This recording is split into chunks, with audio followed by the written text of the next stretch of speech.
कोण ए बराबर है कोण सी के। ठीक है, इसको इक्वेशन हम फर्स्ट दे देते हैं। अब जो त्रिभुजों को समरूप करना है हम उसी त्रिभुजों को ले लेते हैं। तो यहाँ हम लिखेंगे चूंकि त्रिभुज कौन सा समरूप करना है, ए बी ई, तथा इसके साथ में जो त्रिभुज है उसका नाम है सी एफ बी तथा त्रिभुज सी एफ बी में।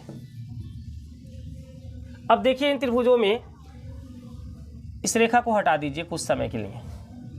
देखिए ये हमारा एक बड़ा सा त्रिभुज है और एक छोटा सा त्रिभुज, तो इन दोनों का एक एक कोण बराबर तो हो ही जा रहा है ना। तो हम क्या लिखेंगे, इस कोण का नाम है बी ए ई, कोण बी ए ई बराबर इस कोण का नाम है बी सी एफ। समांतर चतुर्भुज के सम्मुख कोण हैं, या आप समीकरण 1 से भी लिख सकते हैं, सम्मुख कोण है। अगर ऐसा नहीं लिखते हैं तो समीकरण 1 से भी आप इसको लिख सकते हैं।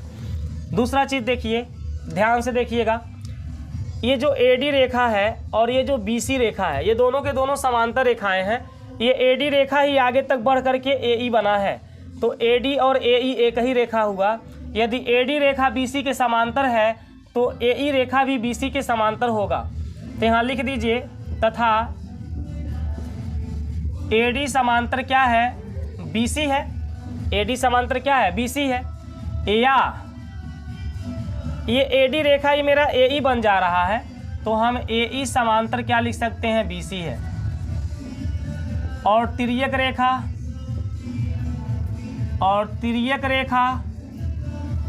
रेखा बताइए कौन है, BE है। थोड़ा बंद कर दीजिए, ये दोनों समांतर, ये तिर्यक रेखा हो गया ना। AE समांतर BC है और तिर्यक रेखा कौन है, BE है। तो ये वाला जो कोण है ना, इस कोण के बराबर हमारा ये वाला कोण होगा।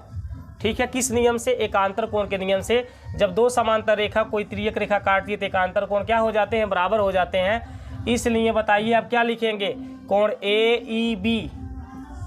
AEB बराबर आपका हो जाएगा ये वाला कोण जिसका नाम है FBC या CBF बोल सकते हैं, CBF। ये कैसे बराबर हो रहा है, एकांतर कोण से। अब देखिए इस त्रिभुज में हमने दो कोण बराबर किया तो ये दोनों त्रिभुज हमारे क्या हो जाएंगे, सर्वांगसम हो जाएंगे। अतः त्रिभुज समरूप हो जाएंगे। अतः त्रिभुज ABE समरूप त्रिभुज CFB एंगल के नियम से ये समरूप हो रहा है। प्रूव दैट यही हमको सिद्ध करना था। इस फिगर को कंप्लीट कर लीजिए, समझाने के लिए हमने इस रेखा को मिटाया था। चलिए इसके बाद हम लोग 36 नंबर क्वेश्चन को देखेंगे। इसको हटा देते हैं। क्वेश्चन को लिखना होगा तो वीडियो को पॉज करके आप लोग लिख सकते हैं। आगे देखिए क्वेश्चन नंबर 36।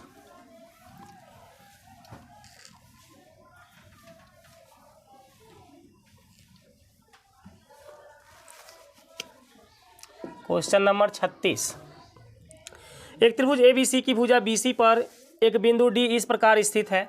हम एक त्रिभुज ABC बना लेते हैं। क्वेश्चन में बस कह रहा है, बना नहीं रहा है, तो हम एक त्रिभुज ABC बना लिए। एक त्रिभुज ABC की भुजा BC पर स्थित एक बिंदु D इस प्रकार है। BC पर एक बिंदु D इस प्रकार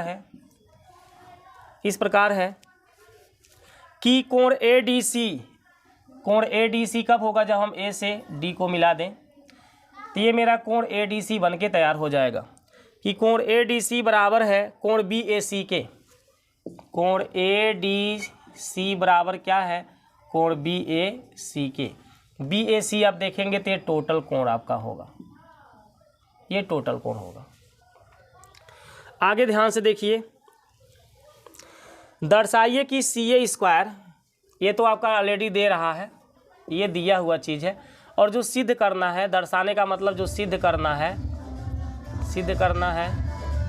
उसको मैं यहाँ पर नोट कर देता हूँ। क्या सिद्ध करना है, CA स्क्वायर बराबर CB इंटू CD, ये हमको सिद्ध करना है। अब देखिए कैसे इसको हम सिद्ध करेंगे।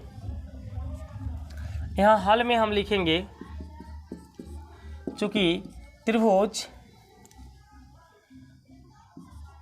ABC में बिंदु D में भुजा BC लिखिए, भुजा BC पर स्थित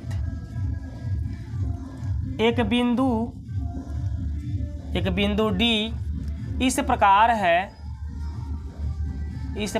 है कि कोण ADC बराबर कोण BAC। ठीक है, इक्वेशन फर्स्ट दिया है,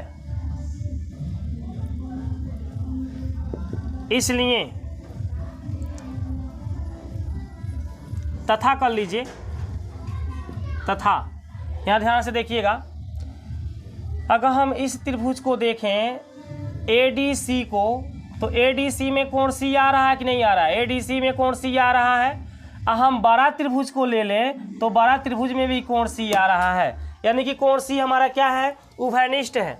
तो कोण C को हम छोटा त्रिभुज के लिए बोलेंगे कोण ACD, कोण ACD, और बड़ा के लिए बोलेंगे कोण ACB। ये हमारा उभयनिष्ठ है, और इसको हम समीकरण 2 बना देंगे। समीकरण 1 व 2 से ध्यान से देखिएगा, समीकरण 1 व 2 से ये बताइए, कोण ADC ये छोटा त्रिभुज का कोण था, अब BAC ये बड़ा वाला त्रिभुज का कोण था, पूरा बड़ा वाला जो त्रिभुज हमारा ABC था, यानी छोटा त्रिभुज का एक कोण और एक कोण मैंने बड़ा का लिया था। और अभी यहाँ पर जो कोण हम C की बात किए हैं, ये छोटा त्रिभुज ADC में ही आ रहा है और बड़ा त्रिभुज में भी ये कोण ऑलरेडी आ रहा है। तो इन दोनों त्रिभुजों से ये छोटा त्रिभुज बड़े त्रिभुज के क्या है? समरूप है। तो समीकरण 1 व 2 से हम लिखेंगे त्रिभुज ADC समरूप हो जाएगा बड़े वाले त्रिभुज के। बड़ा त्रिभुज हमारा क्या है? ABC है, ABC एंगल के नियम से समरूप हो जा रहा है। अब यदि त्रिभुज समरूप है तो इनके संगत भुजाओं का अनुपात क्या होगा? बराबर होगा। तो हम लिख लेते हैं बड़े त्रिभुज की भुजा यहाँ पर क्या है? AC है। और छोटे त्रिभुज को देखा जाए तो इसकी भी भुजा हमारा AC मिलेगा, लेकिन हम बड़े त्रिभुज की भुजा कौन लेने जा रहे हैं? AC। याद रखिएगा, हम बड़े का लिए हैं तो नीचे छोटे का लिखना पड़ेगा। अब छोटे का भुजा हम कौन लिखेंगे? तो AC के बटे हम AC नहीं लिखेंगे, AC के बटे हम DC को लिखेंगे। अब फिर हम बड़े त्रिभुज की भुजा लिखेंगे, तो बड़े त्रिभुज की भुजा हम कौन लिखेंगे? BC, और उसके बटे छोटे त्रिभुज की भुजा, छोटे त्रिभुज की भुजा कौन सी आएगी? AC आएगी, या इसे CA कह लीजिए, AC कहिए या CA कह लीजिए, बात एक ही होता है। हम फिर से समझाना चाहते हैं, AC बड़े त्रिभुज में भी आ रही है और छोटे वाले त्रिभुज में भी आ रही है। तो जब हम बड़े त्रिभुज का भुजा AC लिखेंगे तो छोटे की भुजा इन तीनों में से AC को छोड़ करके DC को लिखा जाएगा, और जब हम फिर बड़े त्रिभुज की भुजा BC को लिखेंगे तो उसके बटे हमारा AC आएगा। यहाँ से क्रॉस मल्टीप्लाई कर लीजिए तो ये हो जाएगा AC स्क्वायर, और इनका गुणा करेंगे तो ये हो जाएगा DC इंटू BC। यही आपको प्रूव करना था, ऊपर आप देख लीजिए, यही आपको सिद्ध करके लाना था। AC को ही CA कहा जाता है, इसे हम AC या CA कुछ भी कह सकते हैं, है ना। और CD इंटू क्या है? CB है, वही चीज़ यहाँ भी दिख रहा है, CD इंटू क्या है? CB है। ठीक है, नाम बस अलग अलग कर दिए आगे पीछे। हम AB को BA भी कह सकते हैं। इस तरह से हमारा 36 नंबर क्वेश्चन कंप्लीट हो जाएगा।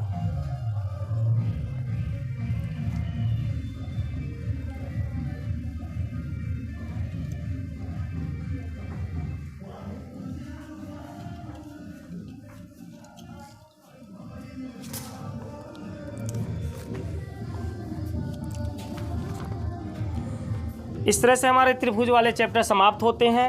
अब हम 7वां चैप्टर निर्देशांक ज्यामिति में चलते हैं। निर्देशांक ज्यामिति में हम 37 नंबर क्वेश्चन को देखेंगे, जो कि बहुविकल्पी क्वेश्चन 1 नंबर में आपका पूछेगा। ये क्वेश्चन अगर पूछना रहेगा तो 37 नंबर में दिखा है बिंदु 3,4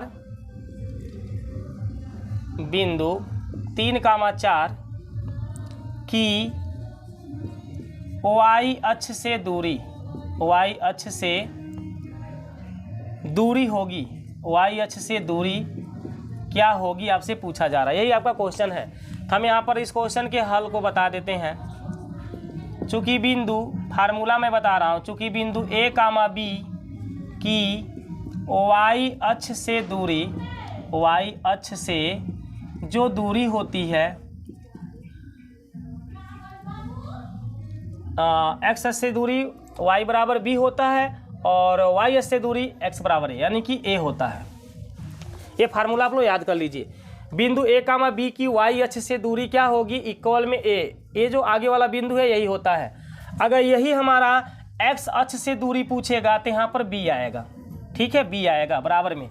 इसलिए हम कौन से बिंदु का निकाल रहे हैं, इसलिए हम बिंदु 3,4 की y अक्ष से दूरी निकाल रहे हैं। y अक्ष से क्या निकाल रहे हैं, दूरी। तो बताइए एक जगह यहाँ 3 दिया है कि नहीं दिया था, हम एक के स्थान पे क्या लिख लेंगे, 3, यही हमारा आंसर हो जाएगा। 4 विकल्पों में जहाँ 3 मिलेगा तुरंत लगा लीजिएगा, ठीक है। मैं फार्मूला आपको बता दिया, बिंदु a कामा b की y अक्ष से दूरी इक्वल a होता है, बिंदु a कामा b की x अक्ष से दूरी इक्वल b होता है, ठीक है। ये फार्मूला आप लोग नोट कर लीजिएगा। चलिए इसको हटाते हैं। अब 38 नंबर क्वेश्चन पे आते हैं।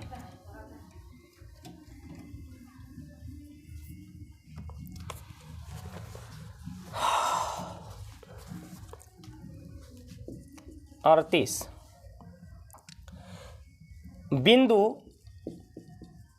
3,4 की मूल बिंदु से दूरी, ये भी आपका पूछ सकता है एक ही नंबर में ही, मूल बिंदु से दूरी क्या होगी, ये आपसे पूछा जा रहा है। तो इस क्वेश्चन में हम आपको बता देते हैं कि मूल बिंदु क्या होता है, 0 0 होता है। तो यहाँ पर लिखेंगे,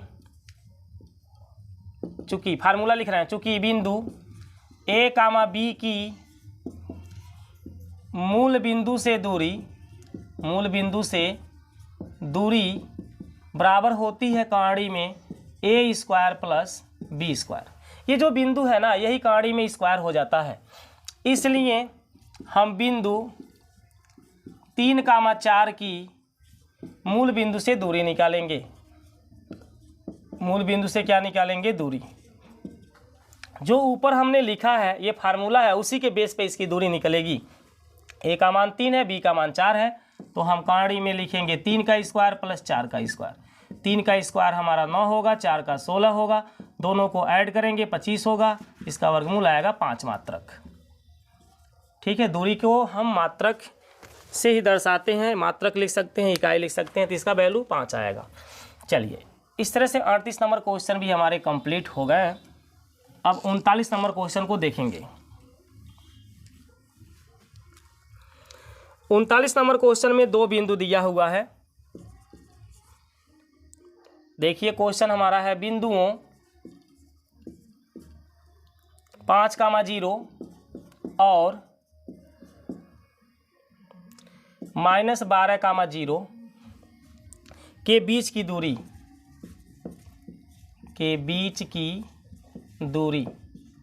ज्ञात करना है। तो इस क्वेश्चन को जब हल करेंगे तो पहले हम फार्मूला लिखेंगे, चूंकि बिंदु x1, y1 और x2, y2 के बीच की दूरी,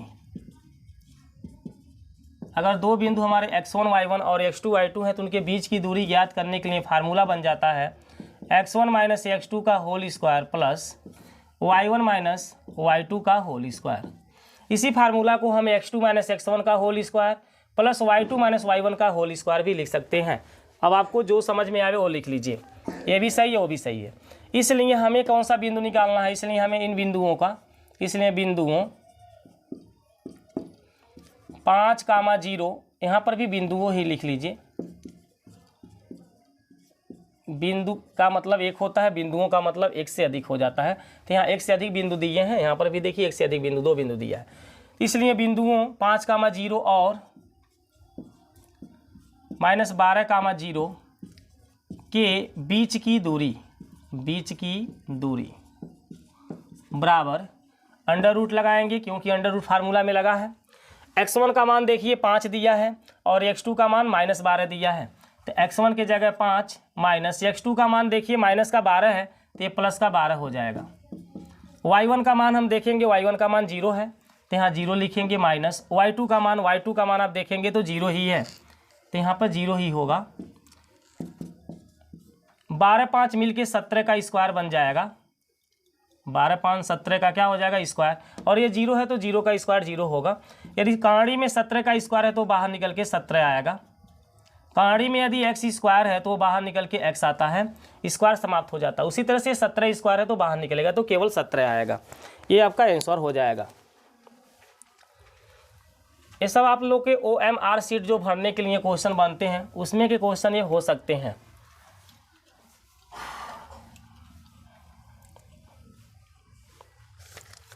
थोड़ा ब्लैक आ रहा है तो 6 मिनट के लिए देखिए, ब्लैक है 40। x और y में एक संबंध ज्ञात कीजिए ताकि बिंदु x, y बिंदुओं 7, 1 और 3, 5 से समदूरस्थ है। देखिए एक बिंदु है 7, 1 इसका नाम है 7, 1, और दूसरा बिंदु जो दे रहा है वो 3, 5 दे रहा है, 3, 5 दे रहा है। अब एक बिंदु ऐसा है जिसका नाम है XY, क्या नाम है XY। ये इस बिंदु से जितना दूरी पर है उतना ही दूरी पर इस बिंदु से भी है, यानी ये दोनों दूरियां आपस में क्या हैं, बराबर। इनके नाम हम रख लें ABC। तो AC की दूरी और BC की दूरी क्या है, आपस में बराबर है।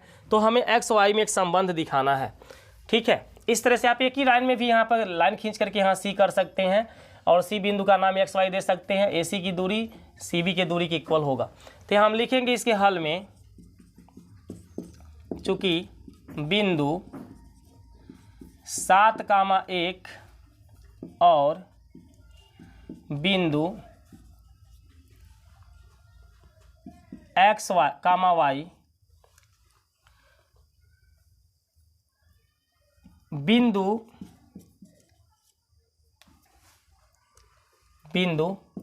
3, 5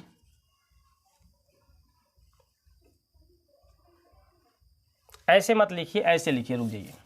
यहाँ पे लिखिए बिंदुओं, चूंकि मैं बिंदुओं 7, 1 और 3, 5 बिंदु x, y से समदूरस्थ है। समदूरस्थ है, समदूरस्थ का मतलब समान दूरी पर है, इसलिए बिंदुओं 7, 1 और x, y की दूरी बराबर हो जाएगा बिंदुओं 3, 5 और x, y की दूरी, ठीक है। मतलब इन दोनों बिंदुओं के बीच की दूरी बराबर होगा इन दोनों बिंदुओं के बीच की दूरी, क्योंकि ये समान दूरियों पर हैं। तो हम दो बिंदुओं के बीच की दूरी ज्ञात करने के लिए फार्मूला भी पढ़े हैं, x1 - x2 का होल स्क्वायर, यानी 7 - x का होल स्क्वायर हो जाएगा ये, ठीक है। ये 7 - x का क्या हो जाएगा, होल स्क्वायर, क्योंकि ये x1 है और ये x2 है, प्लस y1 - y2 करेंगे तो 1 - y का होल स्क्वायर हो जाएगा, बराबर। फिर इधर काड़ी में आइए, बराबर के बाद अब इनके बीच की दूरी निकालेंगे तो ये x1 होगा और ये x2 होगा, तो ये होगा 3 - x का होल स्क्वायर प्लस y1 आपका 5 है और y2 क्या है, y है, तो 5 - y का होल स्क्वायर। अब दोनों के दोनों देखिए काड़ी में बंद हैं, तो हम क्या करेंगे, दोनों पक्षों का वर्ग करके काड़ी हटा देंगे। तो यहाँ लिख देंगे दोनों पक्षों का वर्ग करने पर, वर्ग करने पर, तो जब वर्ग करेंगे तो इनका काड़ी समाप्त हो जाएगा, 7 - x का होल स्क्वायर और 1 - y का होल स्क्वायर। तो देखिए एक बार सही आ रहा है कि खराब आ रहा है, 3 - x का होल स्क्वायर प्लस 5 - y का होल स्क्वायर, ठीक है। ब्लैक आ रहा है, अभी कहाँ है आपसे?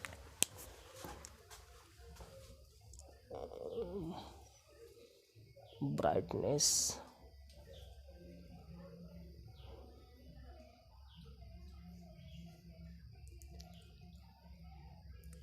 सही हो रहा ना।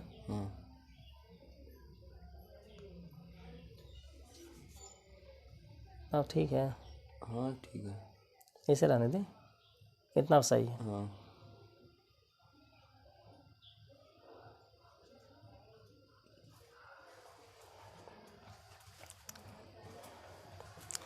तो चलिए देखिए, अब इनके बीच की दूरियों हम ज्ञात करने के लिए इसका वर्ग किए, कहानी समाप्त हो गया। अब इनको हम तोड़ेंगे a माइनस बी के होल स्क्वायर पर। तो बताइए 7 का स्क्वायर क्या होगा, 49 प्लस x का स्क्वायर माइनस 2ab करेंगे तो 14x हो जाएगा। यहाँ पे 1 का स्क्वायर 1 होगा, प्लस y का स्क्वायर y स्क्वायर होगा, और माइनस 2ab करेंगे तो 2y हो जाएगा, बराबर 3 का स्क्वायर 9 होगा, plus x square minus 2ab बनाएंगे तो 6x आएगा, प्लस 5 का स्क्वायर आपका 25 होगा, प्लस y का स्क्वायर y स्क्वायर होगा, माइनस 2ab करेंगे तो 10y हो जाएगा। अब ध्यान से देखिए, एक्स स्क्वायर यहाँ प्लस में है, यहाँ भी एक्स स्क्वायर आपका प्लस में है। जब हम पक्षांतर करके इस एक्स स्क्वायर को इधर लाएंगे तो माइनस में होगा, इसलिए एक्स स्क्वायर हमारा कट जाएगा। इसी प्रकार वाई स्क्वायर भी प्लस में है, ये भी प्लस में है, जब पक्षांतर होगा तो इसका चिन्ह बदलेगा, इसलिए हम इसको काट सकते हैं। ठीक है, अब हमारे पास जो नंबर बच रहे हैं यहाँ पर नोट कर लेंगे, 49 और 1 को ऐड कर लें तो 50 हो जाएगा, और 14x माइनस 2y है, माइनस का 14x माइनस का 2y, बराबर में जाइए। यहाँ पे 9 और 25 को हम ऐड करेंगे तो 34 बनेगा, और माइनस में 6x माइनस में 10y है, माइनस में 6x माइनस में 10y है। अब x y को हम एक तरफ ले आएंगे और अचर जो संख्या हमारा दिखाई दे रहा है इसको एक तरफ ले जाएंगे, यानी ये x y जो दिख रहा है ना, इनको हम उधर लेकर जाएंगे तो इनके चिन्ह उधर जाने पे बदल जाएगा। माइनस है तो प्लस हो जाएगा, दोनों का चिन्ह माइनस है तो यहाँ प्लस हो जाएगा, और माइनस में ऑलरेडी क्या है 6x है और 10y है, बराबर में मेरे पास क्या बचा 50, और ये 34 को जब इधर लाएंगे तो माइनस का 34 हो जाएगा। ठीक है, हम उधर ले जा रहे हैं लेकिन यहीं पर लिख रहे हैं, आप समझिए कि ये उधर जाके लिखा रहा है। ठीक है, a बराबर b या b बराबर a लिखा जा सकता है। 14 में से हम 6 को निकाल दें तो 8x, और यहाँ पर घटावेंगे 2 में से 10 को तो ये भी 8y, बराबर इसको घटा लीजिए 6, 16 बचेगा आपका, है ना। 8 आप कॉमन ले लेंगे या 8 से भाग दे देंगे तो x माइनस वाई बराबर 2 आपका आंसर बनेगा, यही x और y में संबंध होगा। इस तरह से हम क्वेश्चन नंबर 40 को कंप्लीट करेंगे। चलिए क्वेश्चन नंबर 41 को देखिए।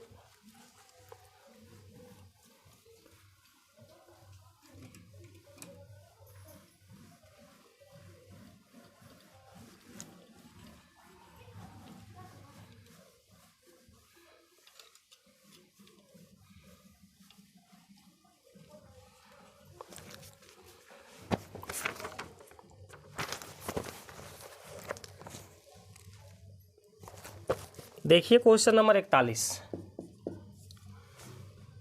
वाई अक्ष पर वह बिंदु ज्ञात कीजिए जो बिंदु ए 6,5 और बी -4,3 से समान दूरी पर है। तो हमें वाई अक्ष पर एक बिंदु ज्ञात करना है जो बिंदु ए और बी से समान दूरी पर है। तो यहाँ हम लिखेंगे, माना वाई अक्ष पर वह बिंदु 0,b है। वाई अक्ष पर अगर हम बिंदु मानते हैं तो ये देखिए, ये हमारा वाई अक्ष है और ये एक्स अक्ष है। तो वाई अक्ष पर जो भुज होती है वो हमेशा 0 होती है, अब कोट की वैल्यू होती है तो कोट की वैल्यू मैंने क्या मान लिया b। एक्स अक्ष पर भुज आपका a होता है, अब कोट हमेशा क्या होता है 0। ठीक है, इस पर भुज a होगा और कोट क्या होगी 0, कोट क्या होगी 0। और यहाँ पर भुज आपका 0 होता है और कोट क्या होगी b।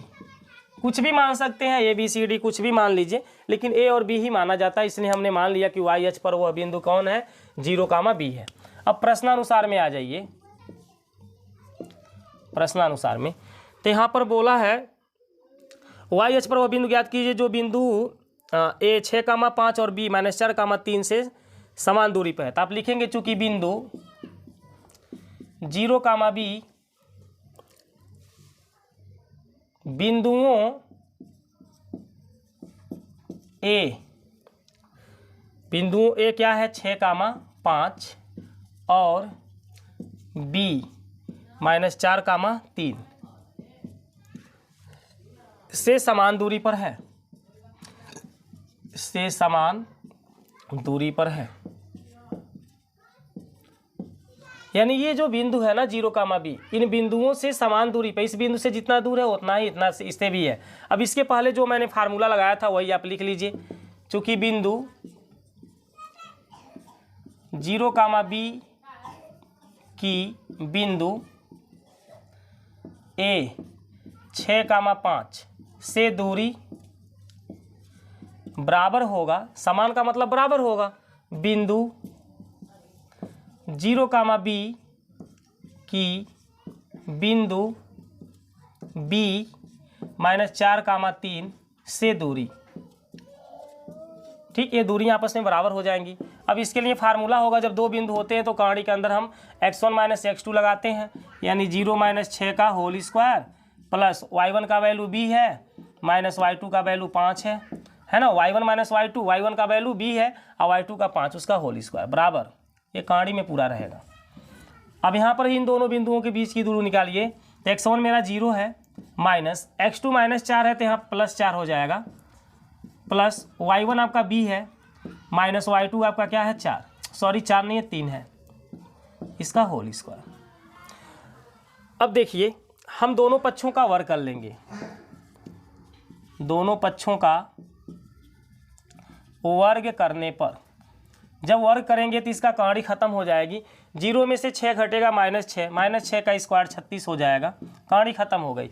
यहाँ b - 5 के होल स्क्वायर को तोड़ा जाए तो ये होगा b² + 25 माइनस का 10b बराबर 0 4 को जोड़ने से 4 का स्क्वायर 16 होगा, प्लस यहाँ b - 3 के होल स्क्वायर को b² + 9 माइनस के 6b लिखा जाएगा। अब ये b² प्लस में है, पक्षांतर करने पे एक माइनस होगा इसलिए इसको काट दे रहे हैं। इन दोनों को जोड़िए, 6 5 11 61 आएगा, माइनस का 10b बराबर 16 9 25 हो जाएगा, माइनस के 6b। अब हम b वाले को b के टर्म में ले जाएंगे तो यहाँ होगा 61 - 25 बराबर 10b - 6b। ये -10b उधर जाके प्लस हो गया है, 10b में से 6b को घटाएंगे तो 4b बचेगा, और यहाँ पे इसको घटा लीजिए तो 36 आ जाएगा, है ना। यहाँ 11 में से 5 जाएगा 6 और 5 में 2 जाएगा 3, 4 से हम 36 को 9 बार में काट सकते हैं, तो b बराबर हमारा 9 आ गया। अतः y अक्ष पर वह बिंदु 0,9 है, 0,9 है, यही आपका आंसर हो जाएगा। ठीक है, हमने 0 लिखा और b माना था तो b का मान 9 आ गया, तो वहाँ पर 9 लिख लेंगे। इस तरह से हम 41 नंबर क्वेश्चन को सॉल्व करेंगे। चलिए अब 42 नंबर क्वेश्चन को देखते हैं, इसको हटाते हैं।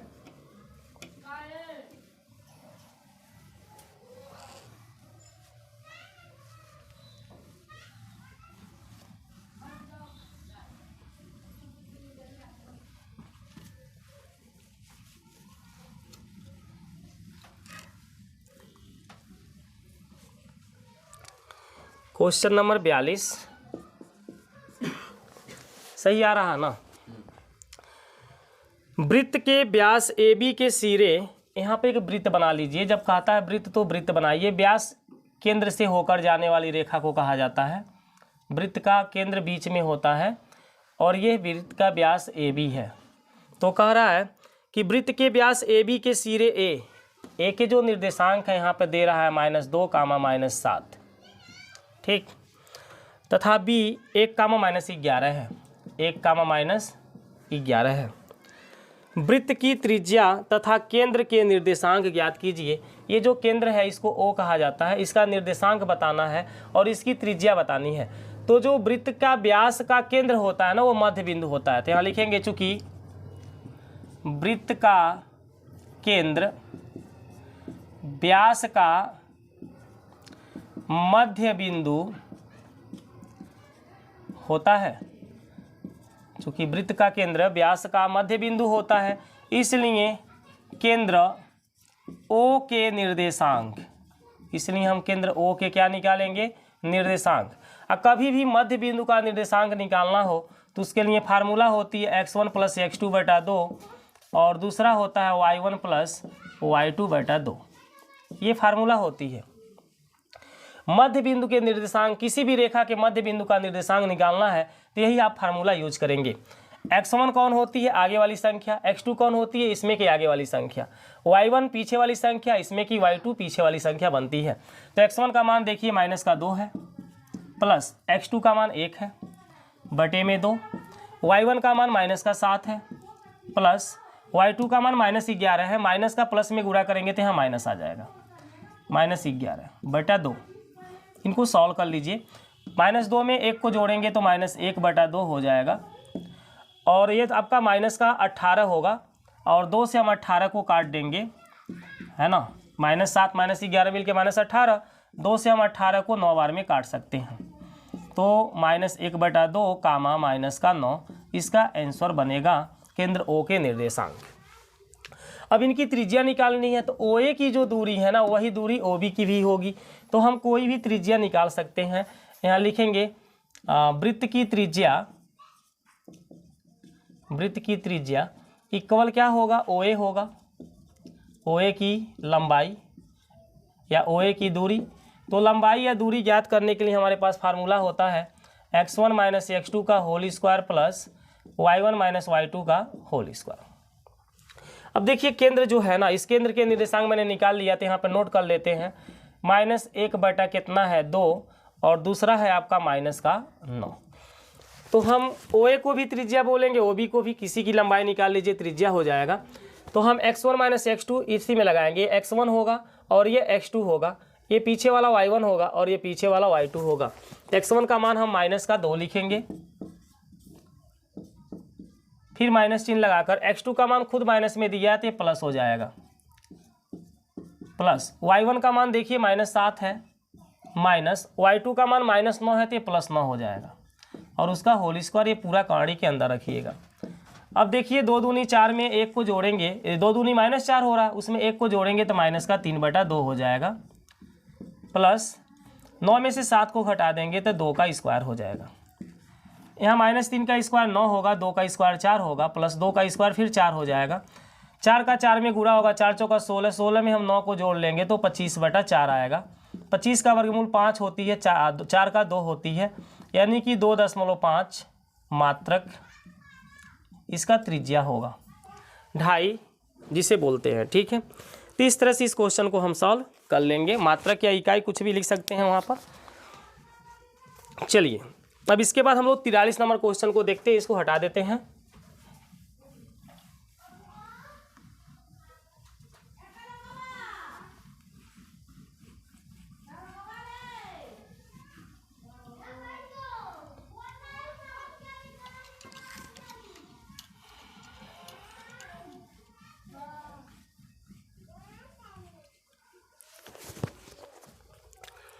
क्वेश्चन नंबर 43,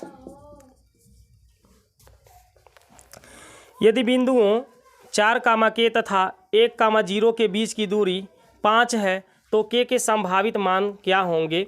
CBSE बोर्ड 2017 में ये क्वेश्चन पूछा गया है।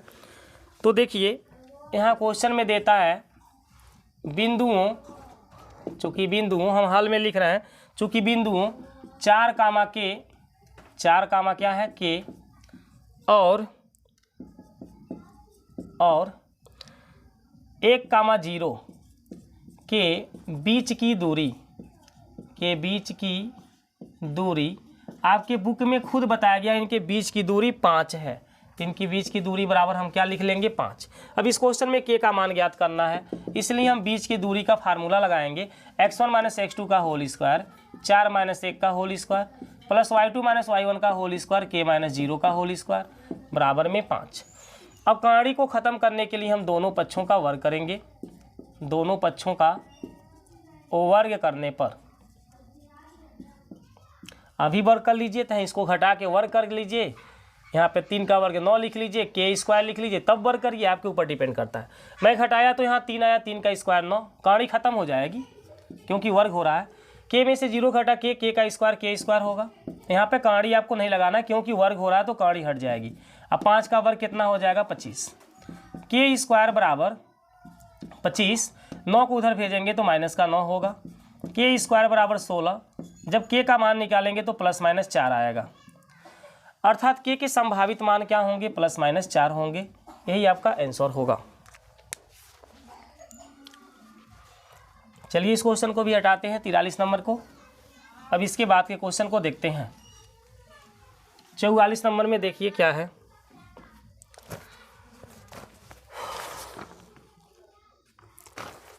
चौवालीस नंबर क्वेश्चन को देखिए।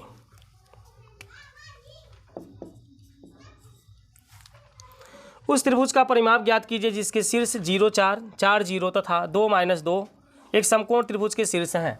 यहाँ पे एक समकोण त्रिभुज बना लीजिएगा।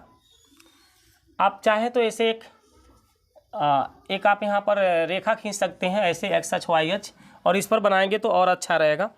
तो यहाँ पर देखिए इसको एक्स अक्ष कर लीजिएगा और ये आपका क्या हो जाएगा वाई अक्ष, और इसका ये मूल बिंदु 0 0 होता है। ठीक है, अब देखिए इन बिंदुओं को हमको चयन करना है। 0,4 कहाँ होगा? यहाँ पर होगा, क्योंकि इसमें हमेशा भुज 0 होता है, कोट क्या होता है, कुछ न कुछ कोट की वैल्यू होती है। और दूसरा बिंदु आपका है 4,0 4,0 यहाँ पर होगा।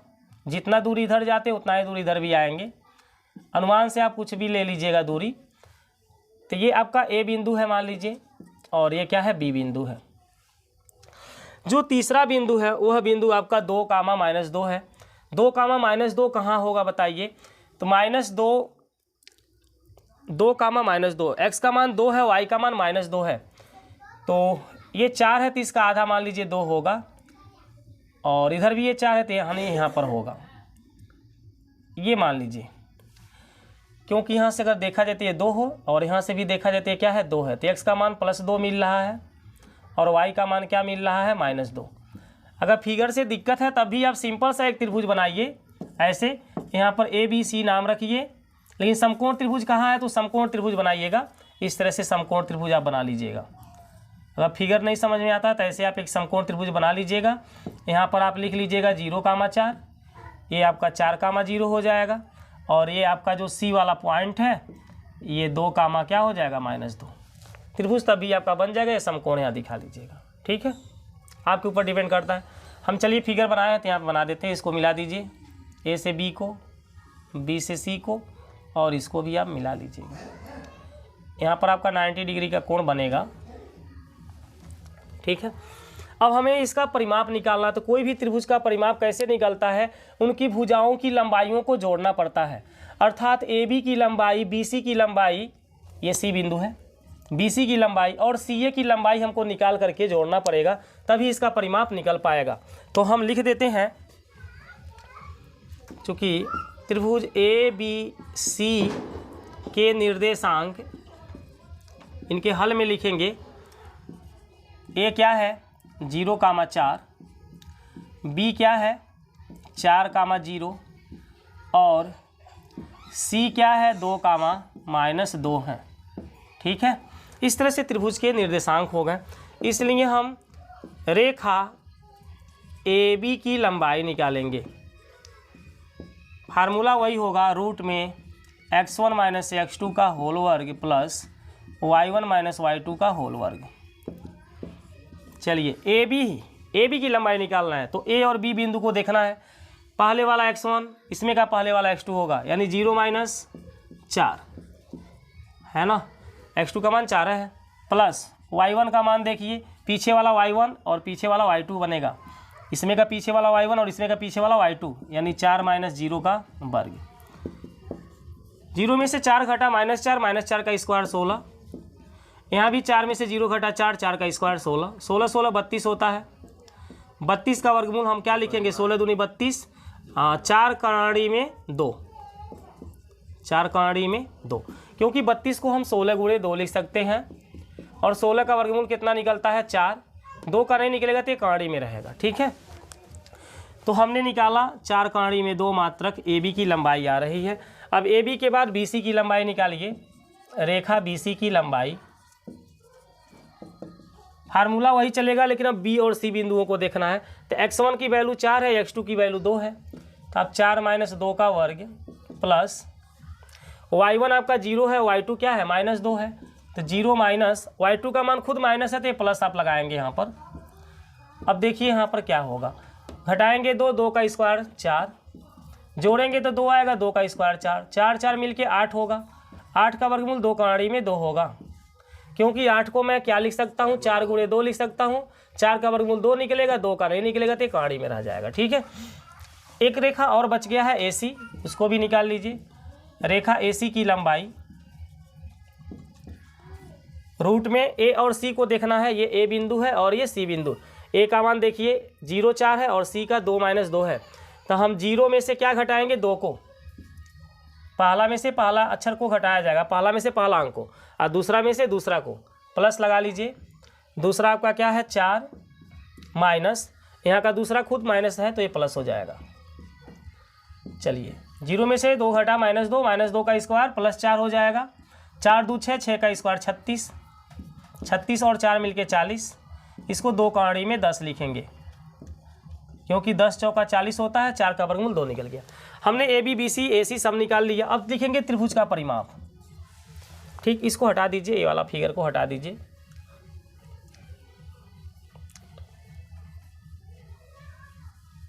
देखिए ये अलग है, ये अलग है, मतलब अब हम यहाँ लिखेंगे त्रिभुज ABC का परिमाप। अगर इसका क्षेत्रफल पूछा होता ना तो हम खाली लंब और आधार ही निकालते हैं, ये वाला रेखा कर्ण को नहीं निकालते, क्योंकि त्रिभुज के क्षेत्रफल 1/2 आधार गुणे ऊंचाई होती है, कर्ण की कोई आवश्यकता नहीं होती है, तो हम आराम से त्रिभुज का क्षेत्रफल निकाल लेते हैं।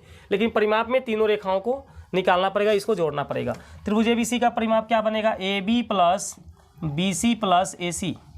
AB का मान हमने निकाला है 4 कहाड़ी में 2, BC का मान हमने निकाला है 2 कहाड़ी में 2, और AC का मान 2 कहाड़ी में 10।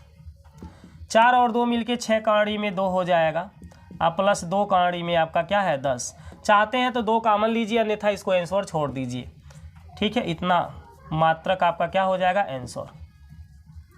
इतना मात्रक आपका आंसर। इसमें से 2 आप कॉमन भी ले सकते हैं, कोई आवश्यकता नहीं है 2 कहाड़ी में 2 भी कॉमन हो रहा है, इसे भी आंसर छोड़ सकते हैं। ठीक है,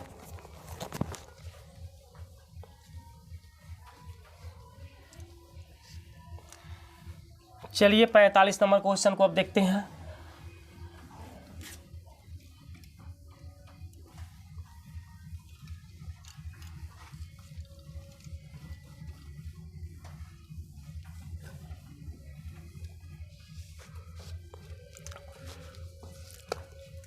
क्वेश्चन नंबर 45, निर्धारित कीजिए कि क्या बिंदु 1,5, 2,3 और -2, संरेखी हैं। तो यहाँ पर बिंदु दिया हुआ है और पूछ रहा है क्या ये तीनों बिंदुएं संरेखी हैं। तो हम यहाँ पर मान लेंगे, माना बिंदु, जो पहला बिंदु उसको A से दर्शाएंगे, और पहला बिंदु दिया है 1,5। A नहीं दिया, लेकिन हमने माना है कि ये बिंदु A रहेगा। इसके बाद जो दूसरा बिंदु है उसको B मानेंगे 2,3, और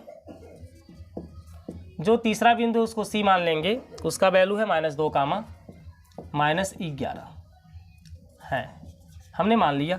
अब इनके बीच की दूरी निकालेंगे तीनों बिंदुओं के। तो प्रश्नानुसार में रेखा लिख सकते हैं, तो बिंदु AB लिख सकते हैं। बिंदु A से B की दूरी, या रेखा AB बना लीजिए। रेखा AB की दूरी, A से B को मिलाएंगे तो रेखा AB बनेगा ही। वही फार्मूला लगाइए, x1 - x2 1 - 2 का होल स्क्वायर, y1 - y2 लगाएंगे तो 5 - 3 का होल स्क्वायर बना। यहाँ पर -1 बचेगा जिसका स्क्वायर +1 हो जाएगा, यहाँ पर 2 बचेगा जिसका स्क्वायर 4 हो जाएगा। अब इनको जोड़ेंगे तो 5 आएगा। अब रेखा BC निकालिए। रेखा BC की दूरी, तो B और C को ले लीजिए। B और C, यहाँ पर ये x1 है और ये x2 है, यानी 2 माइनस, ये खुद माइनस है तो प्लस बन जाएगा। y1 देखिए 3 है, माइनस y2 -11 है तो +11 हो जाएगा, और इसका वर्ग 2 2 4, 4 का स्क्वायर 4 चौका 16 हो जाएगा। 11 3 14, 14 का स्क्वायर 196 होता है। अब इनको हम जोड़ेंगे, 6 6 12, 9 1 10, 1 11, 1 1 2, 212 हो रहा है। अब 212 का वर्गमूल हमको निकालना पड़ेगा। 212 को यहाँ पे काट दीजिए, 2 1 कम 2, 2 6 का 12, फिर 2 से काटिए, 2 5 10, 2 3 6, 2 कहाड़ी में 53 हो रहा है। 2 कहाड़ी में 53। अब BC के बाद हम किसकी दूरी निकालेंगे? AC की निकालेंगे।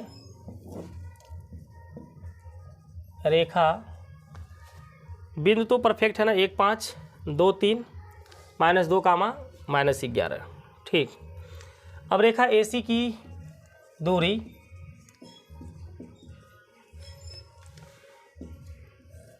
फार्मूला क्या होगा? x1 - x2, यानी कि 1 में से हम 2 को घटाएंगे, यानी 1 + 2 का होल स्क्वायर होगा। y1 + y2 करिए 5 + 11 हो जाएगा। अब 2 1 3, 3 का स्क्वायर 9, ये 16, 16 का स्क्वायर हम लिखेंगे 16 96, 16 4 20 25, 256 हो जाएगा। 256 में इसको जोड़ेंगे, 56 4 60 65, 265 आएगा। और 265 का आप वर्गमूल निकालेंगे। इसको एक बार काट के देखते हैं 265 को। 5 से काटिए इसको, 5 × 5 = 25, 5 × 3 = 15। 53 बार में कट रहा नहीं है, निकल पाएगा, तो यानी कि यही से ही रह जाएगा ये इतना मात्रक।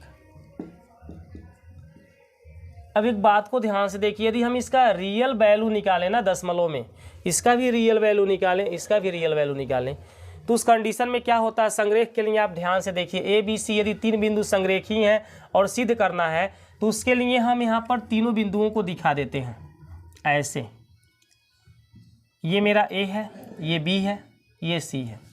अब बताइए संरेखी कब होगा? यदि AB मेरा 5 है, BC हमारा 7 है, तो AC हमारा क्या आएगा? इन दोनों का योगफल आएगा, 5 + 7 मिलके क्या आ जाएगा? 12। यानी AC रेखा की लंबाई क्या होती है? AB और BC के योग के बराबर होती है। 5 मेरा AB है और 7 हमारा क्या है? बताइए, 7 हमारा BC है और 12 हमारा क्या है? तो भाई 5 और 7 को जोड़ा गया तो AC रेखा मिला। यानी जो बड़ा रेखा AC होता है, AB और BC के योगफल के बराबर होता है, इन दोनों को जोड़ने पे यदि AC आ जाता है तो ये हमारे संरेखी होते हैं। तो ये AB है और ये हमारा BC, इन दोनों को जब जोड़ेंगे ना तो इसके इक्वल आपका ऑलरेडी आ जाएगा। ठीक है, तो हम यहाँ पर लिख देंगे, चूँकि AB + BC बराबर, AB का मान हमारा क्या है? हाँ, बराबर यहाँ AC नोट कर लीजिए। अब AB का मान आपका है कौड़ी में 5 और BC का मान आपका है 2 कौड़ी में 53। अब बराबर AC का मान है कौड़ी में 265। आप इनका मान रियल में निकाल के चेक करेंगे तो इन दोनों का योगफल इसके बराबर ही आएगा। इसलिए बिंदु ABC, इसलिए बिंदु A, B, C संरेखी हैं। इस तरह से हम इन क्वेश्चनों को सॉल्व करते हैं। हमेशा याद रखिएगा कि AB और BC का योग AC के इक्वल आएगा। कभी कभी अगर ये कौड़ी के बाहर अभी अक्षर आया होता ना, ये अंक आपका कौड़ी के बाहर आया होता तो इन दोनों का योगफल इसके इक्वल ऑलरेडी दिखता, लेकिन ये कौड़ी के बाहर नहीं आया, इसलिए आप लोगों को थोड़ा सा दिक्कत महसूस हो रहा होगा। लेकिन ऐसा कुछ नहीं, इसका मान आप हकीकत में निकालेंगे और चेक करेंगे तो इक्वल मिलेगा। ठीक है ना, ऐसे आप इसको लगा लीजिएगा। चलिए 45 नंबर आपका कंप्लीट होता है। अब 46 नंबर क्वेश्चन में चलते हैं।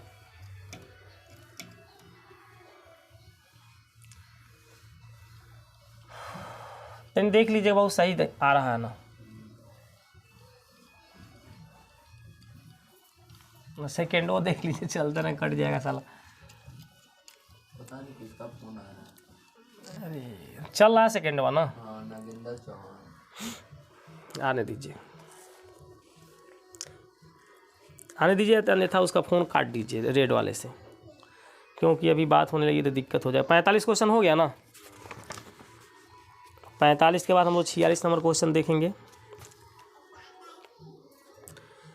46 नंबर क्वेश्चन सिंपल है। अभी हमने बताया था कि जब दो बिंदुएं हैं और इनको मिला दिया जाए, एक रेखा बन जा रही है, तो इसका मध्य बिंदु हमको निकालना है। तो सिंपल इन दोनों के मध्य बिंदु के, इन दोनों बिंदुओं की सहायता से हमको बिंदु पता ही है, इनके द्वारा हम मध्य बिंदु निकाल सकते हैं। x1 + x2, y1 + y2 बटे 2 करके। ठीक है, तो यही वाला क्वेश्चन, इसको छोड़ देते हैं। मध्य बिंदु निकालने का फार्मूला आपको बता दिए हैं, उसी पर निकाल लीजिएगा। दो बिंदु दिया, कह रहा उनके मध्य बिंदु के निर्देशांक बताओ। 47 नंबर क्वेश्चन को देखिए। बिंदु इतना बिंदु 3, -3 तथा 9, 9 को मिलाने वाली रेखा को त्रिभाजित करने वाले बिंदुओं के निर्देशांक ज्ञात कीजिए। क्वेश्चन आपका परफेक्ट है। कौन सा बिंदु है? बिंदु है आपका 3, -3। एक बिंदु मैंने ले लिया यहाँ पर, जिसका नाम हमने ऑलरेडी रखा A, और एक दूसरा बिंदु है आपका 9,9। मान लीजिए कि यहाँ पर बिंदु है 9,9, इसका नाम क्या है बी। इन दोनों बिंदुओं को मिला दिया जाए तो एक रेखा तैयार हो रही है। तो यही क्वेश्चन में कह रहा है कि बिंदु 3,-3 तथा 9,9 को मिलाने वाली रेखा को त्रिभाजित करने वाले बिंदुओं के निर्देशांक ज्ञात कीजिए। अब हमें ऐसा बिंदु लेना है जो इसको त्रिभाजित करे, 3 बराबर भागों में बांटे। ठीक है, त्रिभाजित बोला है, त्रिभाजित सम त्रिभाजित इसको बोलना चाहिए, लेकिन त्रिभाजित खाली बोला है, 3 बराबर भागों में बांटना चाहिए। तो देखिए एक बिंदु हमने यहाँ पर ले लिया और एक बिंदु हमने यहाँ पर ले लिया। अनुमान से ले रहे हैं, हम ऑलरेडी नाप थोड़ी रहे हैं। इसका नाम मान लीजिए सी है और इसका नाम क्या है डी। तो हमें इन्हीं बिंदुओं के निर्देशांक निकालना है। तो इसको हम मान लेते हैं कि सी के निर्देशांक जो है एक्स वाई है और इसको x1 y1 मान सकते हैं, आपके ऊपर डिपेंड है, या नहीं मानेंगे तभी कोई बात नहीं है। अब देखिए ये रेखा जो भी है ना, ये बराबर बराबर भागों में बट गया है। यदि हम a से c तक x मानते हैं तो c से d तक भी ये x होगा और d से b तक भी ये क्या होगा, x होगा, क्योंकि ये बराबर बराबर हो गया ना। ये हमारा रेखा क्या हो गया, 3 बराबर भागों में बट गया। अब देखिए जरा सा यहाँ पर लिखेंगे इसके हल में, चूंकि बिंदु माना, पहले लिख लीजिए, माना बिंदु ए 3,-3 तथा बी 9,9 को बिंदु सी x, y, इसको हमने x, y मान लिया, इसका निर्देशांक होगा, और d x1, y1, d को मैंने क्या मान लिया, x1, y1। ठीक है, अब चाहते हैं तो कैपिटल X कैपिटल Y ही मान सकते हैं, आपके ऊपर डिपेंड है। पी क्यू कुछ भी मान सकते हैं, पी क्यू ही मान लीजिए, आपके ऊपर डिपेंड है, तो कुछ भी मान सकते हैं, इससे कोई दिक्कत नहीं है। ठीक है, हमने माना बिंदु ए इतना, बी इतना तथा सी और डी को बिंदु सी और डी समत्रिभाजित करती है। सम नहीं लिखा है, खाली त्रिभाजित लिखा है, तो आप त्रिभाजित यहाँ लिख दीजिए, त्रिभाजित करती है। ठीक है, यानी इन बिंदुओं को बिंदु इतना और इतना समत्रिभाजित करती है। इसलिए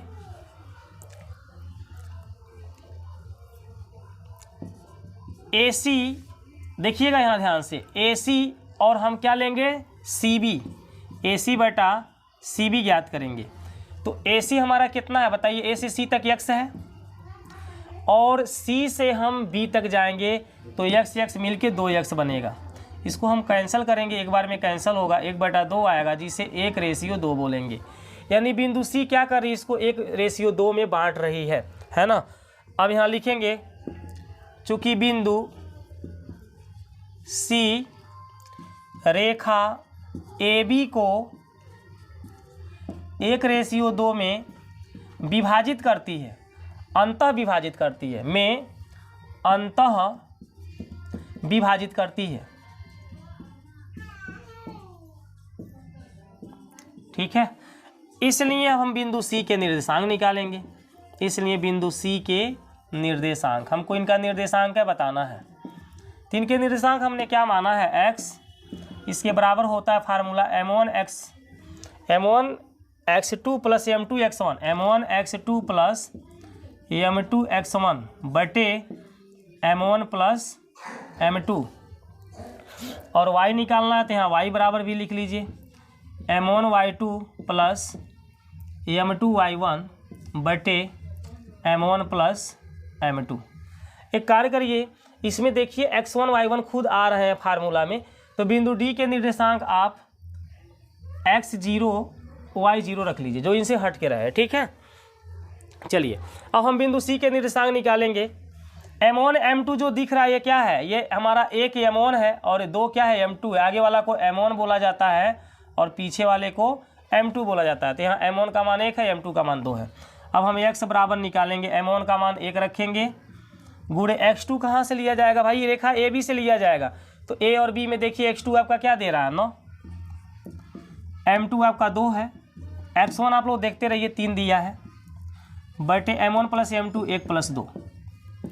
यहाँ y बराबर आ जाइए, m1 आपका 1 है, y2 आपका खुद 9 दे रहा है, प्लस m2 2 है, y1 देखिए आपका -3 दे रहा है, बटे m1 प्लस m2 का मतलब 1 + 2।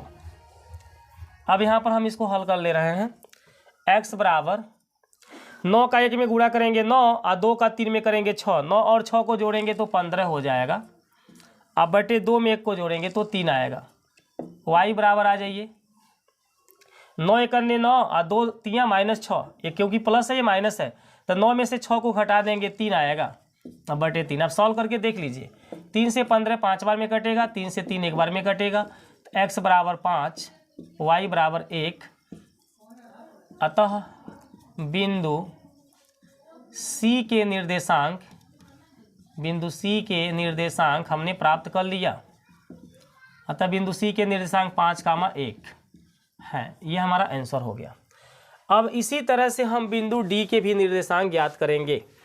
तो देखिए बिंदु D के निर्देशांक ज्ञात करने के लिए फिर यहाँ पर लिखना होगा यही चीज़। चूँकि बिंदु D रेखा AB को, सॉरी अभी यहाँ नहीं, यहाँ से माना से चला जाएगा ना, रेशियो निकाला जाएगा, रेशियो से। चलिए इसको हटाते हैं फिर रेशियो से समझा देते हैं। इसको हटा दीजिए, इसको भी हटा दीजिए, कोई दिक्कत नहीं है। बिंदु C का आपने निकाल दिया, अब D का निकाल दीजिए। देखिए हमें बिंदु D को देखना है, तो रेखा AB पर हम बिंदु D देखेंगे तो AD और DB बनेगा, इनका अनुपात AD बटा DB। AD हमारा जब A से D तक जाएंगे तो 2 गो x मिलेगा, और D से B तक जाएंगे, D से B तक तो 1 ही x मिलेगा। x से x मेरा एक बार में कट जाएगा, 2/1 जिसे हम 2:1 लिखेंगे। अब यहाँ लिखेंगे चूँकि बिंदु D रेखा AB को 2:1 में, तो इसको बंद करिएगा। चूँकि बिंदु D रेखा AB को 2:1 के अनुपात में के 2:1 के अनुपात में, है ना, के अनुपात में बाह्यतः, सॉरी बाह्यतः नहीं बाबू, अंतः ना, अंदर की तरफ देखिए काट रही है ना, इस रेखा के अंदर अंतः विभाजित करती है। अंतः विभाजित, यहाँ आप लोग लिख लीजिएगा, विभाजित करती है। हम जो लिख रहे हैं अगर स्पष्ट नहीं हो रहा है तो आप लोग को बोलना है ना, वैसे लिखना है। बिंदु D रेखा AB को 2:1 के अनुपात में अंतः विभाजित करती है, इसलिए बिंदु D के निर्देशांक हम निकालेंगे। बिंदु D के निर्देशांक तो बिंदु D के निर्देशांक ज्ञात करने के लिए आप लोग देखेंगे तो हमने x0 माना था एक बिंदु, जिसके लिए फार्मूला वही बनेगी m1x2 प्लस m2x1 बटे m1 प्लस m2, और दूसरा हमारा जो होगा y0 था बिंदु, जिसमें हमारा बनेगा m1y2 प्लस m2y1 बटे m1 प्लस m2। ठीक है, अब यहाँ पर x0 इक्वल m1 का मान हमारा देखिए यहाँ पे 2 हो जाएगा और m2 का मान 1 हो जाएगा, तो 2 गुणे x2 का मान बताइए। हम रेखा जब AB पे चलेंगे तो x2 हमारा क्या मिलेगा, 9 मिलेगा ना, m2 1 है, x1 हमारा क्या मिलेगा 3, अब बटे m1 प्लस m2 का मतलब हो गया 2 + 1। फिर कामा लगा के y0 बराबर m1 का मान आपका क्या है 2 गुणे y2 का मान यहाँ पे क्या दे रहा है 9 प्लस m2 का मान 1 और y1 का मान आपका क्या है -3 बटे m1 प्लस m2 2 + 1। चलिए अब यहाँ पर देख लीजिए x0 इक्वल 2 9 18 होगा और 3 1 3, 18 में 3 को जोड़ेंगे तो 21/3 आएगा, 21/3, क्योंकि 2 और 1 मिलके 3 हो जाएगा। इसी तरह से y0 इक्वल यहाँ पर 9 दूनी 18 और 3 1 -3, 18 में से 3 को घटाएंगे तो 15/3, 3 से 15 आपका 5 बार में, 3 से 21 आपका 7 बार में, तो x0 बराबर क्या आ गया 7 और y0 बराबर आ गया 5। अतः बिंदु D के निर्देशांक, यहाँ बिंदु D के निर्देशांक बताइए क्या निकाले हैं 7,5, ये आपका आंसर हो जाएगा। ठीक है, इस तरह से इस क्वेश्चन को हम फाइनल करेंगे। और ऐसे क्वेश्चन आपका अधिकांश रूप से पूछता है ताकि बच्चे कंफ्यूज हो जाए कि हम कैसे उसको समद्विभाजित करें, तो समद्विभाजित भी करता है, त्रिभाजित भी करता है, तो इन क्वेश्चनों को हम ऐसे लगाएंगे। अगर समद्विभाजित कहेगा तो 2 बराबर भागों में बांटेगा, तो बीच वाला पॉइंट आपका क्या होगा, समान रेशियो में उसको काटेगा, 1:1 में काटेगा। चलिए ये क्वेश्चन आपका कंप्लीट हो जाता है। अब इसके बाद हम लोग 46 के बाद 47 नंबर क्वेश्चन को देखेंगे। ये 47 नंबर ही था। अब 48 नंबर क्वेश्चन देखेंगे। बिंदु -4, बिंदु ए -6, 10 और बी 3, -8 को जोड़ने वाले रेखाखंड को किस अनुपात में विभाजित करता है। कभी कभी आपको बिंदु ही दे देता है और कहता है किस अनुपात में वो काट रहा है। तो हमने यहाँ पर 48 नंबर क्वेश्चन को नोट कर लिया है और बिंदु यहाँ पर बना लीजिए। कौन सा बिंदु है, एक बिंदु है जिसके निर्देशांक दे रहा है -6, 10 और एक बिंदु है आपका बी जिसका निर्देशांक है 3, -8। अब इसमें एक बिंदु आपका दूसरा है जिसका नाम है 4, -6। इसका नाम है 4, -6। ये बिंदु इसको किस अनुपात में विभाजित कर रहा है, ये आपसे पूछा जा रहा है। तो हम मान लेते हैं कि ये इसको के संबंधी 1 के अनुपात में विभाजित कर रहा है। इधर को हम के मान लेते हैं, इधर को क्या मान लेते हैं, 1। के रेशियो 1 मान सकते हैं आप, M1 रेशियो M2 भी मान सकते हैं, आपके ऊपर डिपेंड है। आप चाहें तो M1 रेशियो M2 मान लें। M1 M2 मान के बतावें। चलिए मान लीजिए इधर का अनुपात M1 है और इधर का अनुपात हमारा क्या है, M2 है। ठीक है, इस बिंदु के इधर हमने M1 माना, अब बिंदु के इधर क्या माना, M2। तो यहाँ हल में हम लिख लेंगे, माना बिंदु 4, -6 बिंदुओं -6, 10 और 3, -8 को M1 संबंधी M2 के अनुपात में विभाजित करता है। ठीक है, एक बार देख लीजिए सही आ रहा है ना। प्रश्नानुसार अब देखिए ये x का मान है और ये y का मान है। ये 4 किसका मान है, x का, और बगल वाला किसका मान है, y का। ये आपका x1 है, बगल वाला y1 है, ये आपका x2 है और इसके बगल वाला y2 है। ये बिंदु आपको पता होना चाहिए। इसलिए x बराबर फार्मूला लगाइए। x बराबर क्या फार्मूला है, m1x2 प्लस m2x1 बटे में m1 प्लस m2। x का मान देखिए 4 दे रहा है तो हम यहाँ पे 4 लिखेंगे। m1 का मान हमारा क्या दे रहा है भाई, m1 तो मालूम नहीं है, m1 रहने दीजिए। x2 आप देखिए 3 दे रहा है तो यहाँ पर 3 का m1 में गुणा हुआ तो 3 m1 हो जाएगा, हटाइए, प्लस m2 मालूम ही नहीं है। x1 आप देखिए -6 दे रहा है तो जब यहाँ -6 का गुणा करेंगे तो यहाँ पे -6 m2 हो जाएगा। क्लियर है। x1 का मान क्या है बताइए, m2 है ना, गुणे x1 का मान क्या है, -6 है। तो जब -6 से m2 में गुणा करेंगे तो -6 m2 नहीं बन रहा है, वही हमने लिख दिया है। अब बटे के नीचे हमारा क्या है, m1 प्लस m2 है। अब इसका क्रॉस मल्टीप्लाई करा दीजिए इस साइड में, जब इसका गुणा होगा तो हो जाएगा 4m1 plus 4m2 equal 3m1 minus 6m2। m1 को m1 के तरफ, m2 को m2 के तरफ पक्षांतर करके ले जाइए तो ये 4m1 माइनस 3m1 बनेगा बराबर माइनस के 6m2 और ये 4 उधर जा कर के माइनस के 4m2 हो जाएगा। ठीक है ना। अब इसको हम घटा दें तो ये m1 बचेगा और इसको हम ऐड करेंगे तो यहाँ पर माइनस का 10m2 आएगा। होगा कि नहीं होगा। क्वेश्चन में एक बार देख लीजिए, अंतः या बाह्यतः नहीं बोला है। बिंदु इतना और इतना को जोड़ने वाले रेखाखंड को किस अनुपात में विभाजित करता है। ठीक है, ये हमारा देखिए जब माइनस में आता है ना तो ऑलरेडी अंतर ही बाह्यतः के लिए ही फार्मूला यूज होती है। अब यहाँ पर जो आप फार्मूला यूज कर रहे हैं ये बाह्यतः के लिए यूज करिए। बाह्यतः के लिए formula m1x2 plus minus m2x1 बटे में आपका क्या होता है, m1 प्लस m2, मतलब ऊपर माइनस होता है नीचे प्लस होता है। तो जब ये माइनस हो रहा है तो बताइए यहाँ पर कौन सा चिन्ह आएगा, प्लस आएगा, क्योंकि ये माइनस था, यहाँ माइनस रहेगा तो प्लस आ जाएगा, है ना। अब इसका हमने गुणा किया, ये प्लस है। अब यहाँ पर देख लीजिए प्लस, अब आपका परफेक्ट चल रहा है। अब बताइए यहाँ पर क्या होगा, कहीं हम लोग मिस्टेक कर रहे हैं क्या।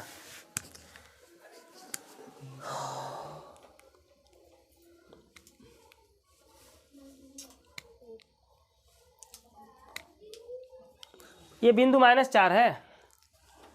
क्वेश्चन में क्या दिया है ये बात देख लेने दीजिए। हाँ भाई -4 है, ये बिंदु हमने गलत लिख दिया है। -4, 6 था, इसीलिए बार बार गलत आ रहा है। ये -4 है, यहाँ ही गलत लिख दिए हैं, और ये आपका क्या है 6। चलिए देखिए बाबू, यहाँ मैंने x का मान बताया। x का मान क्या है -4, तो मैंने -4 लिखा। m1 का मान नहीं पता है। x2 का मान हम देखेंगे, -6 दिया है, तो x2 का मान आप x2 का मान क्या दिया है, देखिए यहाँ पर 3 दिया है, तो 3 हो गया आपका। और उसके पर से प्लस का चिन्ह था, यहाँ माइनस का चिन्ह था ना, माइनस लगा लीजिए। रुकिए अच्छा से देखिए, एक स्टेप लंबा होगा तो क्या आप लोग को समझ में आना चाहिए। ये फार्मूला है, ये फार्मूला है। x का मान यहाँ पर -4 है, ये m1 हमको पता नहीं है। x2 का मान बताइए क्या है, x2 का मान 3 है, माइनस m2 आपको पता नहीं है। x1 का मान क्या दे रहा है, x1 का मान -6 दे रहा है, बटे m1 प्लस m2। अब इसका गुणा कराइए तो -4 m1 होगा और -4 m2 होगा, बराबर इसका गुणा करेंगे तो 3 m1 होगा और प्लस 6 m2 होगा। m1 को m1 की तरफ, m2 को m2 की तरफ ले जाइए, तो ये हो जाएगा माइनस का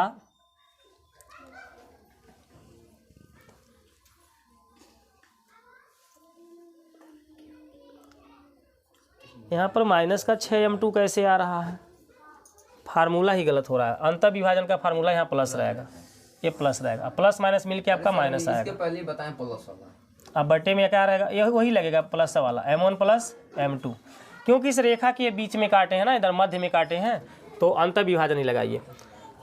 अब बताइए बाबू इसका क्या हो गया, ये तो सही है ना, इसको क्यों खींच रहे हैं, इसका गुणा करा दिए ना बाबू। यहाँ पर m1 का 4 में, m2 का भी 4 में गुणा हो गया, ये 3m1 हो गया और ये प्लस माइनस, ठीक है। अब देखिए -4 m1 और ये 3 इधर आके -3 m1 बन जाएगा, बराबर -6 m2 और ये m2 उधर जाके प्लस का 4 m2 बन जाएगा। अब इसको घटाएंगे तो -7 m1 हो जाएगा और ये आपका -2 m2 हो जाएगा। माइनस को माइनस से काट दीजिएगा, आ गया 7 m1 बराबर 2 m2। m1 के बटे m2 रखिए और यहाँ 2 के बटे 7 रखिए। m1 रेशियो m2 का वैल्यू हमारा निकल गया 2:7, ये इसका आंसर हो जाएगा, ठीक है। तो ये इसको किस अनुपात में काटता है, 2:7 के अनुपात में काटता है, ठीक है। 48 नंबर क्वेश्चन कंप्लीट होता है।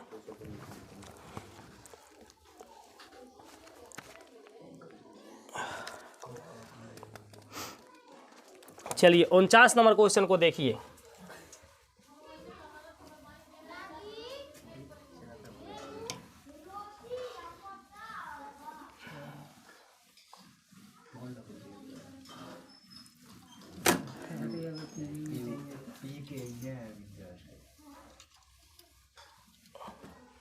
चलिए 49 नंबर क्वेश्चन को देखिए।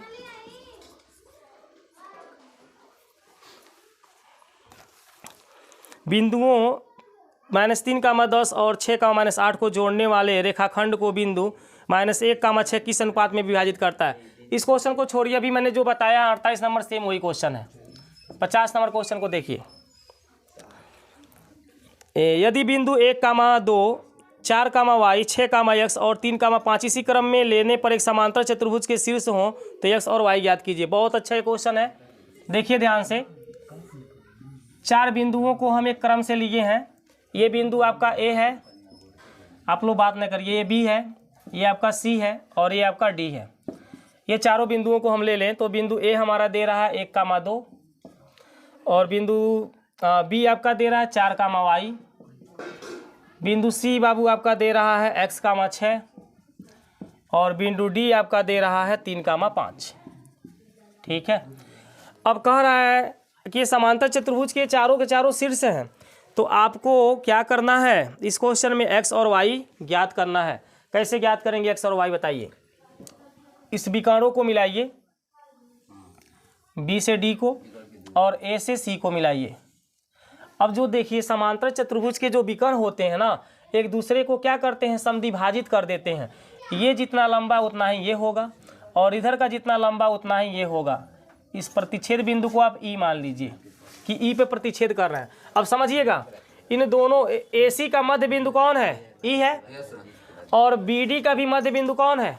ई है। तो हम यहाँ पर हल में इसके लिखेंगे,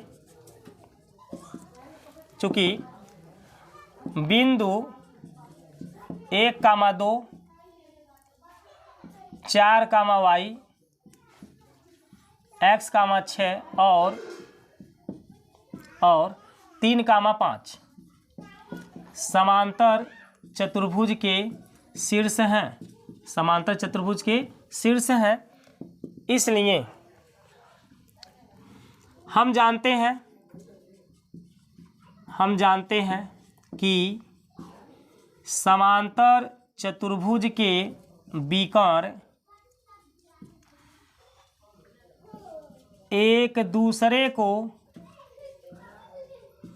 समद्विभाजित करते हैं, समद्विभाजित करते हैं।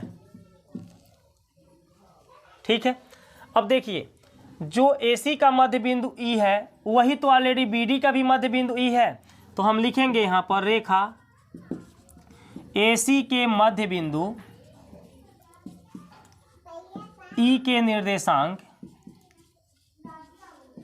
के निर्देशांक बराबर रेखा BD के मध्य बिंदु, रेखा BD के मध्य बिंदु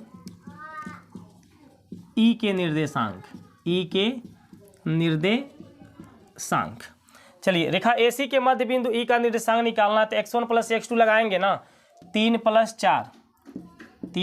4 बटे 2 और y1 + y2। भाई AC निकालना है ना, देखिए AC मिस्टेक हो रहा है। AC में हमारा क्या है? 1 + x है, 1 + x बटे 2। x1 1 है, x2 क्या है? x है, x1 + x2 बटे 2। अब y1 + y2 लगा लीजिए। y1 आपका क्या है? 2 और y2 क्या है? 6। 2 + 6 बटा 2। अब इधर आ जाइए BD में, ये आपका BD रेखा है। x1 + x2 लगाइए तो 4 + 3 बटे 2 और y1 + y2 लगाएंगे तो y + 5 आएगा, y + 5 बटा 2। अब ये दोनों के दोनों क्या हैं? बराबर हैं। यहाँ पर देखिए 1 + x बटे 2 कामा 6 2 8, 2 से काटेंगे तो 4 आ जाएगा। इतना तो आप लोग समझ ही रहे हैं। 4 3 7 बटा 2 बनेगा और यहाँ पे वो i + 5 बटा 2 हो जाएगा, y + 5 बटा 2। अब इनके ये संगत जो अवयव हैं, पहला अवयव के बराबर पहला होगा, दूसरा के बराबर दूसरा होगा। तो यहाँ लिखेंगे दोनों पक्षों से संगत अवयवों की तुलना करने पर 1 + x बटे 2 बराबर आपका 7 बटा 2 होगा। 2 से 2 काट दीजिएगा, 1 + x बराबर 7, x बराबर आपका 6 आ गया। यहाँ पर देखिए 4 बराबर आपका क्या होगा? y + 5 बटा 2। 2 का यहाँ गुणा करिए, 8 बराबर y + 5 या y बराबर आप निकालेंगे तो 3 आ गया। तो x का मान 6, y का मान 3 आ रहा है।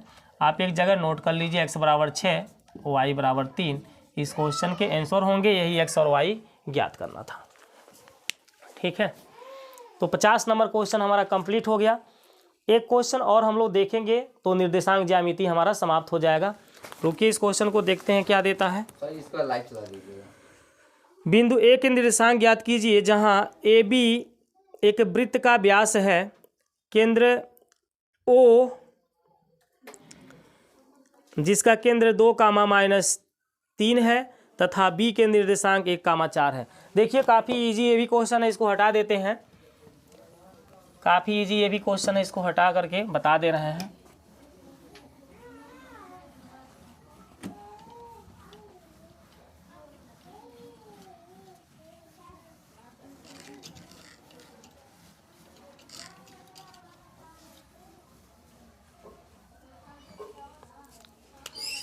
लास्ट क्वेश्चन 51 नंबर को देख लीजिए। इसके बाद जो नेक्स्ट क्वेश्चन आपके बच रहे हैं उनको आप लोग को लाइव बढ़ाएंगे।